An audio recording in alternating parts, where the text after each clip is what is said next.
नमस्कार, मैं अभिषेक कुमार आप सभी का स्वागत करता हूं फोकस स्टडी विद अभी में। एलपी टेक्नीशियन 2023 की जो अपकमिंग वैकेंसी है, कोई भी इफ और ना ही कोई बट होनी चाहिए। इसकी वैकेंसी आपको देखने को मिलेगी जनवरी में या फिर मई में। इन दोनों मंथ में आपको इसकी नोटिफिकेशन देखने को मिल जाएगी।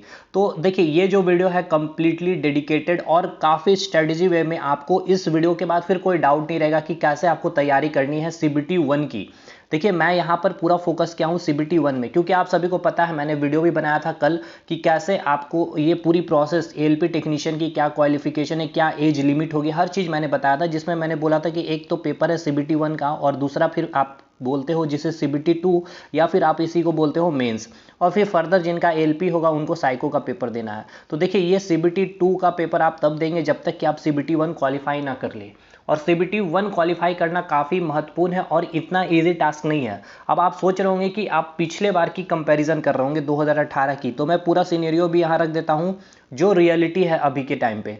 सबसे पहले बता दूं कि देखिए, 2018 में जब ये वैकेंसी आई थी, मैं थोड़ा सा अब यहाँ पे लेके चलता हूँ, क्योंकि सबसे पहले तो आपके अंदर में जो चीज़ें बनी हुई है, जो मिथ बना हुआ, उसको मैं दूर कर दूं। उसके बाद मैं यहाँ चलूँगा कि क्या आपको स्ट्रैटेजी करनी है फॉलो, कैसे तैयारी करना हर एक टॉपिक वाइज में, और कितने चेंजेस आपको देखने को मिल सकता है, क्या लेवल हो सकता है पेपर का, ये सब चीज़ यहाँ पर डिस्कशन करूँगा।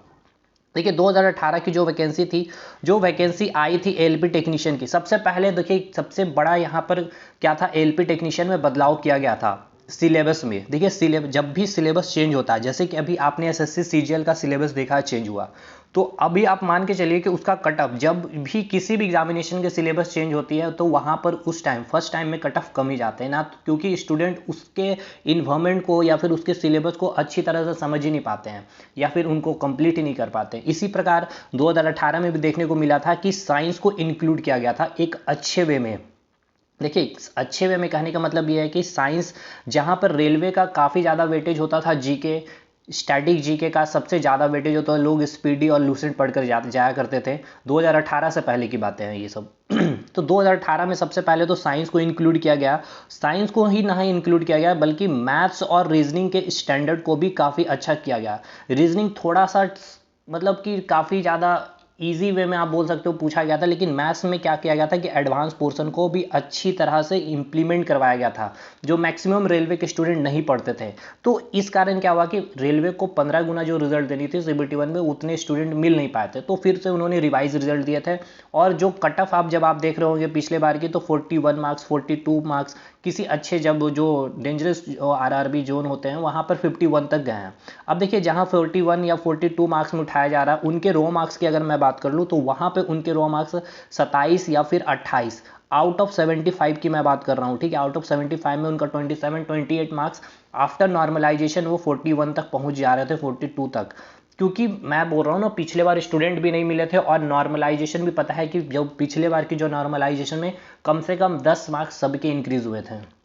तो ये पहला तो सिनेरियो है। अब देखिए, सिनेरियो काफ़ी चेंज देखने को मिल रहा है। सबसे पहले तो पैटर्न को देख लीजिए और क्या चेंजेस है इस बार की, क्यों कट ऑफ अच्छी रहेगी। ये बिल्कुल देखिए डराने वाली बात नहीं है। आपको अपने आप को प्रिपेयर करना है वर्स्ट कंडीशन के लिए भी, जितनी भी खराब से खराब परिस्थिति, उसके लिए आपको तैयार होकर के चलना है। तो सबसे पहले आपको 60 मिनट का समय दिया जाएगा, 1 घंटे का टाइम होता है। हालांकि काफ़ी सफिशियंट टाइम आपको मिलेगा इसके लिए, और जिसमें आपको नंबर ऑफ क्वेश्चन दिए जाएंगे 75 क्वेश्चन। ठीक है, 75 क्वेश्चन, जिसमें आपको हर एक क्वेश्चन में आपको 1 मार्क्स दिए जाएंगे। और नेगेटिव की बात कर ले तो 1/3 है। ठीक है, यानी कि 3 क्वेश्चन गलत करते हैं तो आपके 1 मार्क्स डिडक्ट कर लिए जाएंगे। अब सबसे इंपॉर्टेंट चीज़ जो है यहाँ पर, आपको मिनिमम क्वालिफाइंग मार्क्स की यहाँ पर बात कर ले तो देखिए, जो जनरल कैंडिडेट है, अगर 75 क्वेश्चन पूछा जा रहा है आपसे, तो आपको कम से कम 40% आपको क्या करना, सही करना है। मिनिमम इतना मार्क्स आपको लाना है। अगर आप इतने मार्क्स नहीं लाते हैं, मतलब कि 75 का 40% करते हो तो 30 क्वेश्चन, ठीक है, यानी कि 30 मार्क्स आपको सही करने हैं। 30 क्वेश्चन सही करने, 30 मार्क्स आपको लाने। इतने मार्क्स लाएंगे तभी आप क्या है कि कम से कम आप इस दौर में बने रहेंगे। सीबीटी 1 की ही मैं बात कर रहा हूँ। ठीक, उसी प्रकार ओबीसी के लिए 30% है, और ओबीसी और एससी के लिए, दोनों के लिए, और एसटी के लिए 25%, ये क्वालिफाइंग मार्क्स है। अब ये इतना मार्क्स लाएंगे, जैसे कि 75 का अगर हम 40% करते हैं तो 30 क्वेश्चन होता है। ठीक है, 30 क्वेश्चन यानी कि 30 मार्क्स आपको लाने हैं। अब कट ऑफ हो सकता है कि आप जिस भी आरआरबी में भरे होंगे तो उसका कट ऑफ हो सकता है कि 42 गया होगा, ठीक है। तो अब देखिए आपने क्वालिफाइंग तो मार्क्स ले आया 30 मार्क्स, ठीक है, लेकिन आप फिर तब भी इसमें क्या होंगे, डिस्क्वालीफाई हो जाएंगे क्योंकि कट ऑफ बना है 42। अब एक और मैं आपको एग्जांपल देता हूं कि जैसे कि कट ऑफ गया है, आपने जिस आरआरबी का से फॉर्म भरा, चाहे कोलकाता से, चाहे मुंबई से, चाहे रांची से, चाहे पटना से, वहाँ गया है कट ऑफ 42 और आपने जो मार्क्स लाए थे 29, ठीक है, और आप जनरल कैटेगरी से थे। तो देखिए आपने तो मिनिमम क्वालिफाइंग मार्क्स ही नहीं लाया था, जो आपको लाना था 30, तो आप वैसे भी डिस्क्वालीफाई हो गए, ठीक है। मतलब किसी भी कंडीशन में आपको सबसे पहले तो इतना मार्क्स आपको अचीव करना ही है। अब ऐसा भी हो सकता है कि आपने 30 मार्क्स लाया है, सॉरी आपने मान के चलते हैं कि आपने 39 मार्क्स लाया, ठीक है, तो आप देख रहे हो कि मिनिमम जो क्वालिफाइंग मार्क्स उससे अधिक लिया है और कट ऑफ आपकी जोन की मैं बता रहा हूँ कि एग्जांपल की 38 ही गया है। तो आप नॉर्मली है कि आपने मिनिमम क्वालिफाइंग मार्क्स से भी ऊपर लाया है और कट ऑफ भी क्रॉस कर लिया, तो फिर आप क्या आ जाएंगे, क्वालिफाई हो जाएंगे, ठीक है। देखिए अब दूसरी बात, जो कट ऑफ जो बनता है वो आपका रॉ मार्क्स में नहीं बनता, वो नॉर्मलाइज्ड मार्क्स होता है। तो पिछले बार भी नॉर्मलाइज्ड मार्क्स हुए थे और इस बार भी नॉर्मलाइज्ड मार्क्स ही कट ऑफ बनेंगे, लेकिन इस बार की जो नॉर्मलाइजेशन आपको पता है कि काफ़ी चेंज कर दिया गया है। अब बहुत ही कम आपको चेंजेस देखने को मिलेगी, मोस्टली 1 से 3 मार्क्स का फर्क आपको देखने को मिलेगा, ठीक है। तो ये आपको यहाँ पर चीज़ें क्लियर हो गई होगी, क्या है, मिनिमम मार्क्स की। सीबीटी 1 जैसे पता है कि यहाँ पर कुछ भी नहीं है, केवल स्क्रीनिंग नेचर है, केवल स्टूडेंट को छांटा जाएगा कि कितने स्टूडेंट सिंसियर है, यहाँ से जाएंगे आपको सीबीटी 2 में। तो अब चलिए बात करते हैं कि ये 75 क्वेश्चन कहाँ कहाँ से, कैसे कैसे और कौन कौन से टॉपिक से कितने नंबर ऑफ क्वेश्चन पूछे जाएंगे, उस पर हम पहले डिस्कशन कर लेते हैं। देखिए सबसे पहले बात करते हैं यहाँ पर मैथ्स की। मैथ्स में आपको टोटल 20 क्वेश्चन पूछे जाएंगे, ठीक है। अब देखिए रीजनिंग का पैटर्न काफ़ी चेंज कर दिया गया है। अब ये जो आपने ग्रुप डी का पेपर देखा है या फिर एनटीपीसी मेंस की जो पेपर देखी है, उसमें आपने सब कुछ अनुभव कर लिया, या फिर जो नए स्टूडेंट है मैं आपको अभी बताता हूँ। देखिए रीजनिंग से 25 क्वेश्चन रहेंगे, साइंस का वेटेज देख सकते हैं 20 क्वेश्चन, और जनरल अवेयरनेस, यहाँ पर आपको जनरल अवेयरनेस में आपको करंट अफेयर और स्टैटिक जीके के 10 क्वेश्चन रहेंगे। अब समझिए, देखिए पिछले बार में क्या हुआ था कि एक तो ये नया चीज़ देखने को मिल गया था स्टूडेंट को, दूसरी बात जो रेलवे की जो वैकेंसी आई थी लोको पायलट, जो नोटिफिकेशन आई थी उसमें यहाँ पर उस समय जब ये नोटिफिकेशन आई थी उन्होंने ये चीज़ें नहीं बताई थी कि कौन से सेक्शन से कितने क्वेश्चन पूछे जाएंगे। काफ़ी दिनों के बाद जब एडमिट कार्ड आने वाले तो उसके 25 दिन या 1 महीने पहले ही उन्होंने ये पूरा क्लियर किया था कि ये पैटर्न होने वाला है, ठीक है, क्योंकि स्टूडेंट को पता नहीं था और काफ़ी स्टूडेंट जीके में भी परेशान थे, टाइम दे रहे थे, लूसेंट को पढ़ रहे थे, तो वो वर्स्ट हो गया था उनके लिए। क्योंकि साइंस का बहुत अच्छा, अगर मैं आपको मैं 1-2 सेट करवाऊंगा सॉल्व साइंस के, जो एलपी में पूछा गया क्वेश्चन, काफ़ी अच्छे लेवल के क्वेश्चन पूछे भी गए थे, ऐसा नहीं कि काफ़ी इजी क्वेश्चन पूछा जाता है, ठीक है। तो ये आप पहले पैटर्न को समझ लीजिए, और पिछले बार का कट ऑफ जाने का रीज़न ये ही है। और दूसरी बात, अभी जो है स्टूडेंट काफ़ी सिंसियर है, काफ़ी अच्छी तरह से स्टडी कर रहे हैं। जो ग्रुप डी का आपने देखा है स्टैंडर्ड साइंस का, आप सोच सकते हैं जब ग्रुप डी का स्टैंडर्ड साइंस का ये हो सकता है, तो एएलपी टेक्नीशियन तो उससे भी ग्रुप सी का पोस्ट है भाई, तो उसमें एक अच्छा लेवल मेंटेन किया जाएगा, स्टूडेंट भी काफ़ी ज़्यादा होंगे। अब चलिए बात करते हैं कि आपका क्या क्या सिलेबस है, क्या क्या चीज़ें आपको पढ़नी है। देख सकते हैं 2018 की है ये नोटिफिकेशन, जहाँ से सिलेबस को मैंने लिया है। सबसे पहले मैथ्स में तो सिंपल सी बात है कि मैथ्स में आपको अर्थमेटिक प्लस एडवांस पढ़ना है, और वो हर चीज़ पढ़ना है जो अर्थमेटिक में आप पढ़ते हो, time and work, time and distance, pipe and system, train, boat and stream, percentage, ratio, partnership, हर चीज़ को यहाँ पढ़ना है। एडवांस में भी आपको सब कुछ पढ़ना है, जैसे कि आपका अलजेब्रा हो गया, ट्रिग्नोमेट्री हो गया, जियोमेट्री हो गया, उसके बाद कोऑर्डिनेट ज्योमेट्री हो गया, हाइट एंड डिस्टेंस हो गया, मीन मोड मीडियन हो गया। ये सब चीज़ आपको मतलब कि पूरा का पूरा चीज़ पढ़ना है, यहाँ पर कुछ भी स्किप नहीं करना। अब एक अच्छा सोर्स यहाँ पर मैं आपको एक वीडियो में बताऊंगा कि कौन से बुक आपको फॉलो करनी चाहिए सीबीटी 1 के लिए केवल।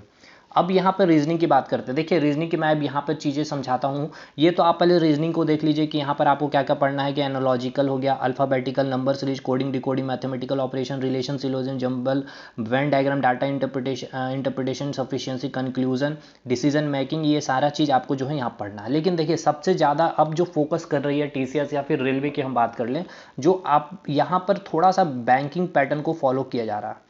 क्योंकि देखिए अब यहाँ पर धीरे धीरे जब कोई भी चीज़ को इंट्रोड्यूस किया जाता है तो पैटर्न को थोड़ा सा जब पैटर्न जब चेंज होता है तो लेवल जो होता है थोड़ा सा इजी रखा जाता है।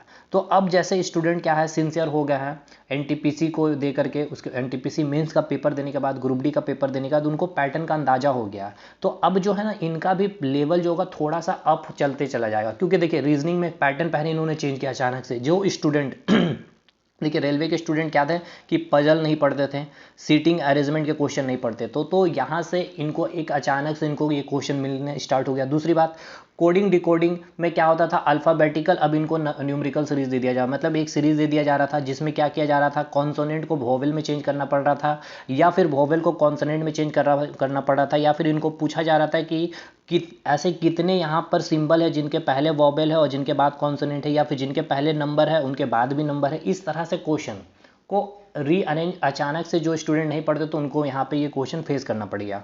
फिर इनइक्वलिटी वो नहीं पढ़ते थे, हालांकि इनइक्वलिटी अभी तक इजी पूछी गई है, लेकिन अब इनइक्वलिटी को वो धीरे धीरे क्या होंगे, अब वो पेपर के लेवल को ऊपर लेके चलेंगे, थोड़ा सा टफ करेंगे। क्योंकि देखिए अगर नहीं टफ करेंगे तो फिर हर क्वेश्चन हर स्टूडेंट बनाते चले जाएंगे तो कट ऑफ फिर वही 90, 95, 80 में चला जाएगा, तो फिर आप खुद ही बोलेंगे कितना हाई कट ऑफ कैसे। तो ये हर चीज़ें जो है आप अपने आप को मेंटेन करके चलिए, और जितना हो सकता है अब जो है देखिए जो सिलेबस 1 में जो मेंशन है उसका अप लेवल तक को थोड़ा पढ़ना पड़ेगा, रीजनिंग अच्छे से आपको तैयार करनी पड़ेगी। अब जैसे पहले मिरर इमेज, वाटर इमेज ये सब पूछा जाता था, फिगर काउंटिंग ये सब चीज़ें अब नहीं पूछी जाती है, लेकिन अब ऐसा नहीं है कि इन्होंने सिलेबस में मेंशन नहीं किया, मेंशन कर रखा है तो आपको वो भी पढ़ना है, और अभी जो लेटेस्ट पैटर्न जो चल रहा है उसको भी लेकर के चलना। देखिए लेटेस्ट पैटर्न यही है। अब मैथ्स में क्या लेटेस्ट पैटर्न चल रहा है आपको, देखिए मैथ्स में क्या हो रहा है ना कि अब जो सिंपल पहले जो परसेंटेज दिया जाता था 25%, 50%, 10%, 20%, अब क्या किया जा रहा है, यहाँ पर आपको जो परसेंटेज दिया जा रहा है 12.5%, ठीक है, इस तरह से 16 सही 2/3%, इस तरह से आपको जो है परसेंटेज दिया जा रहा है। 9 सही 1/11, मतलब यहाँ पर फ्रैक्शन में चीज़ें यूज़ की जा रही है। दूसरी चीज़, डेसिमल में आपको क्वेश्चन को सॉल्व कराया जा रहा है, डेसिमल में आपको आंसर, यानी कि चारों ऑप्शन डेसिमल में है, डाटा भी डेसिमल में है, और कोई भी यूनिट डिजिट से क्वेश्चन सॉल्व नहीं होने वाला। तो ये आपको यहाँ पर मतलब कि देखिए मैथ्स में करना क्या है कि अब आपको क्या है कि सिंपल परसेंटेज पे क्वेश्चन सॉल्व नहीं करना है, सिंपल रेशियो पे, और सिंपल मतलब कि इंटीजर फॉर्म में क्वेश्चन को नहीं बनाने, मतलब जितने डेसिमल पे आपको कैलकुलेटिव कर सकते करिए। क्योंकि देखिए अभी आपको आसान लग सकता है, क्योंकि वो 60 मिनट इतने कम आपको लगेंगे उस समय, क्योंकि आप एक बार क्वेश्चन पढ़ने के बाद आपको वो क्वेश्चन समझ में नहीं आएगा, आपके ऊपर इतना प्रेशर होता है वहाँ पर, ठीक है, और जब आपके अटेम्प्ट वहाँ पर कम दिखते तब आपके प्रेशर और भी इंक्रीज हो जाते हैं। देखिए ये पूरा मैं प्रैक्टिकल एनालिसिस के साथ में बता रहा हूँ, क्योंकि हमारा भी 2018 में एलपी पूरा मैंने साइको तक पेपर दिया, साइको भी मैंने क्लियर किया, और मैंने अपने टेलीग्राम ग्रुप को ज्वाइन करिए, मैं वहाँ पे स्क्रीनशॉट भी सेंड करूँगा। तो देखिए ये पूरा का पूरा अपने माइंड में देखिए याद रखिएगा, बहुत हाई प्रेशर में होते हैं आप एग्जामिनेशन में, और पेपर का स्टैंडर्ड इतना टफ नहीं होता, लेकिन उस समय हमें फील हो जाता है, क्योंकि वो इतना इन्वायरमेंट और जो प्रेशर होते हैं हमारे ऊपर, वो सारी चीज़ें आप समझ सकते हैं। बाकी अभी आप थोड़े से जब आप रूबरू होंगे एग्जामिनेशन में तो आपको चीज़ें समझ में आएगी।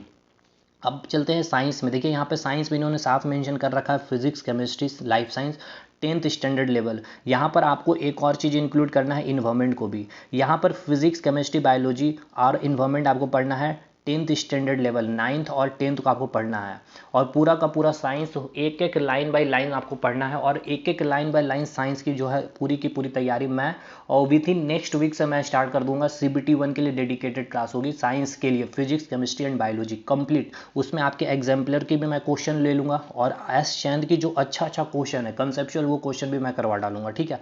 तो इसके लिए बिल्कुल बेफिक्र बने रहिए इस चैनल से। CBT 1 की पूरी कंप्लीट तैयारी LP टेक्नीशियन की होगी। उसके बाद यहाँ पर ये आपका साइंस का सेक्शन है, ठीक है, मतलब साइंस में आपको करना क्या है, 9th और 10th की NCERT पढ़नी है अच्छे से। उसके बाद अब यहाँ पर रट्टाफिकेशन कुछ भी काम नहीं आएगा जब तक कि आपका कंसेप्ट क्लियरिटी नहीं, क्योंकि ग्रुप डी में इन्होंने जब आप देखोगे क्वेश्चन तो यहाँ पे न्यूलैंड का जो उन्होंने जो सिद्धांत दिया था लॉ ऑफ ऑक्टेट का, उन्होंने पूछा है कि भाई जिंक के बाद कौन सा एलिमेंट आया था उनके टेबल पे, मतलब कि उन्होंने जो अपना लॉ ऑफ ऑक्टेट दिया था, ठीक है। तो इस तरह से आपको मतलब कि एक एक एलिमेंट भी याद होने चाहिए अरेंजमेंट के साथ, ठीक है। तो वो खैर मैं करवाऊंगा। बाकी अब 10 मार्क्स के लिए आपको जनरल अवेयरनेस और करंट अफेयर पढ़ना है, जिसमें इन्होंने मेंशन कर रखा है science and technology, culture, personality, economic, politics, यानी कि सब कुछ इसमें, स्टैटिक जीके में history, polity, geography, world geography, economics और करंट अफेयर। तो इसको अच्छे वे में मैं तैयारी करवाऊंगा। 10 क्वेश्चन आएंगे यहाँ पे, ज़्यादा प्रेशर भी नहीं लेना है, इसको एक स्मार्ट वे में आपको तैयारी करना होगा, ठीक है। और वो स्मार्ट स्टडी क्या होगी, मैं आपको हर एक चीज़ के बहुत अच्छी तरह से कंटेंट और जितना कम टाइम में आपको जितना अच्छा आउटपुट मिल सके वो चीज़ मैं डिलीवरी करने की कोशिश करूँगा, ठीक है। तो बाकी बने रहिए चैनल से। ये आई होप आपको सारी चीज़ें समझ में आएगी कि क्या सिलेबस है और किस प्रकार से आपको तैयारी करना। अगर इसके बाद भी कोई डाउट बचता है तो आप हमें कमेंट जरूर करिएगा। टेलीग्राम ग्रुप को ज्वाइन कर लीजिए, वहाँ पर भी आप मैसेज कर सकते हैं, ठीक है। टेलीग्राम ग्रुप का लिंक भी डिस्क्रिप्शन बॉक्स में मिल जाएगा। तो मिलेंगे हम लोग अगले वीडियो में। तब तक अब होप शो अब मैं अगले वीडियो में क्लासेस लेकर के आऊँगा साइंस की, केमिस्ट्री से ही स्टार्ट करने वाला हूँ, ठीक है। तो मिलेंगे अगले वीडियो में, तब तक के लिए धन्यवाद।